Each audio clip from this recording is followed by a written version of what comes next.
How do you fix Heroes of Might and Magic Olden Era is crashing on Steam? So first you'll need to go to your library, and then you'll need to right click on the game and open up the properties.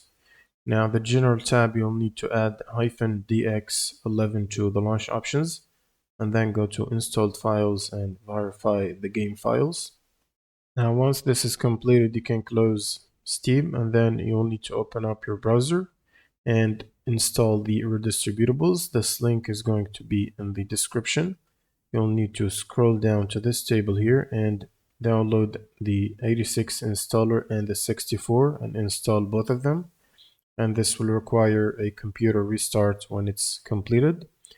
Next, what you need to do is check for your GPU updates. So you can use the NVIDIA app or the AMD software depending on which GPU you're running. Then go to Drivers tab, and from here make sure to check for the latest driver updates and install them.